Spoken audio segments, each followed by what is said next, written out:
Une dernière petite chose à faire, c'est de exporter la musique sans le son du film et sans le film pour avoir le morceau tel que nous l'avons écrit et composé pour pouvoir le réutiliser, le transférer. Je vais donc maintenant sélectionner mes deux pistes MIDI et je vais muter M sur la piste audio de telle sorte qu'il ne m'exportera pas le son avec la musique. Et cette fois, je fais un export simple de ce morceau. Je sélectionne mes pistes ou la piste la plus longue. Commande U pour pouvoir sélectionner un locator qui va du début à la fin du morceau. Et cette fois, je vais faire bounce du projet ou de la section. Il y a un raccourci clavier qui est simplement commande B pour pouvoir le faire directement sans passer par les menus.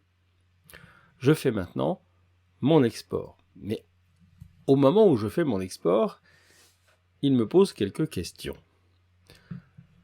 Il me demande si je veux le faire en PCM. Oui, PCM, c'est-à-dire, là précisément, ça sera de l'AIF. Je peux le faire en WAV. En CAF, ça c'est un fichier type Apple. WAV ou AIF, c'est très bien. Le standard restera le WAV, mais l'un et l'autre fonctionnent. Je vais choisir WAV. Et puis je peux aussi en faire une copie supplémentaire en MP3, le faire en M4A. Et si je veux graver un CD, eh bien je peux aussi le faire pour graver un CD. Il gravera un CD si vous avez un graveur de CD connecté. En général, je le fais en PCM et en MP3 occasionnellement. Voilà. Il me indique précisément qu'il va faire le début de l'export à partir de la mesure 2, ce qui correspond à ce que j'ai choisi, et puis à la fin, ça sera effectivement la mesure 22. Bon, je ne peux pas y arriver parce que je suis en train de préparer mon export, mais ça correspond bien à la durée de mon locator. Si je ne prépare pas mon locator avant, il risque de me faire un export de la musique jusqu'à la fin de la session. Donc pour un petit morceau qui dure quelques secondes, je risque d'avoir un fichier, là en l'occurrence de pratiquement 1 heure de film. Donc il est important d'avoir préparé un locator ou de bien vérifier la fin de mon export. Je peux d'ailleurs la modifier ici si je le souhaite, mais moi je ne vais pas la modifier parce que elle est déjà bien calée sur mon locator. Il me propose deux choses. Est-ce que je le fais en temps réel ? Si je le fais en temps réel, eh bien, j'entendrai la musique s'exporter pendant le temps de la musique. Si la musique dure 10 secondes, ça fera 10 secondes. Si ça dure 3 minutes, je serai obligé d'attendre 3 minutes et j'entendrai la musique en même temps. Ça a un certain intérêt dans certains cas pour pouvoir vérifier à l'écoute qu'il n'y a pas de problème. Mais Logic est assez performant. Et lorsqu'on le fait en déconnecté, c'est-à-dire il va pas le faire en temps réel, il va le faire en rapidement, ça fonctionne assez bien. Il me propose également d'inclure les résonances. De quoi s'agit-il ? Les résonances, c'est si jamais j'ai des reverbs et des effets qui font durer un peu la musique à la fin, eh bien, il va continuer un petit peu après le locator pour être sûr que ça ne coupe pas brutalement.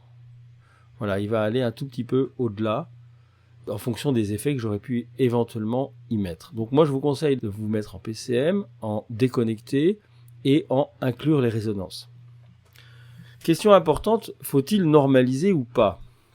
Alors normaliser, ça veut dire qu'il va prendre tous les pics de modulation que vous aurez dans votre forme d'onde et il va les mettre à 0, ici là, 0 full scale, 0. Moi je pense qu'il est bon de ne rien faire, surtout en musique de film, parce qu'il y aura par la suite des mixages et il y aura une remise à différentes normes audio, telles que la R128 et autres. Donc il est mieux de ne pas marquer normaliser. Dans le meilleur des cas, vous pouvez juste choisir protection anti-surcharge, c'est pour éviter qu'il y ait une surcharge, c'est-à-dire une saturation.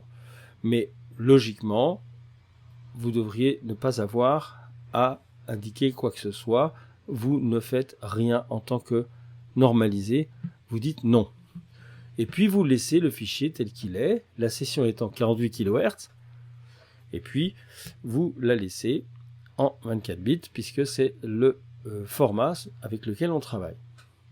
Entrelacé signifie qu'il va vous faire un fichier stéréo droite-gauche dans un même fichier. Il ne va pas vous faire un fichier droite, un fichier gauche, ce qui correspondrait à deux fichiers mono, un left et un right, précisément, gauche et droite.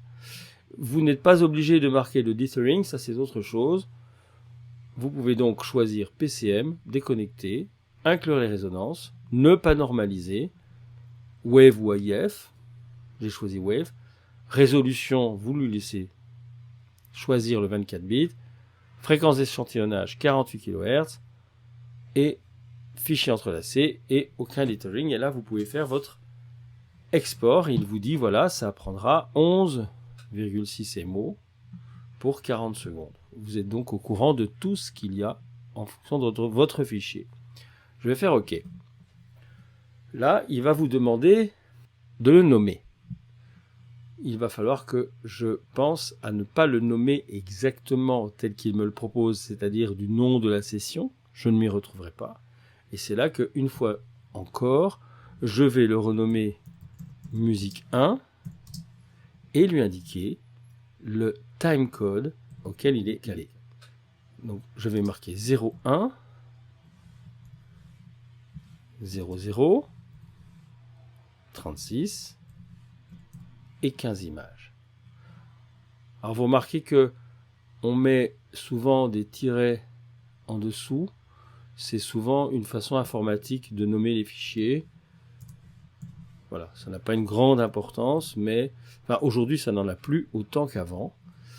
Mais vous retrouverez souvent cette façon de nommer les fichiers pour ne pas qu'il y ait d'espace et que le tiret en dessous soit reconnu comme justement un espace, mais non pas un espace vide. Peu importe, je peux maintenant exporter mon fichier de la façon suivante en faisant bounce.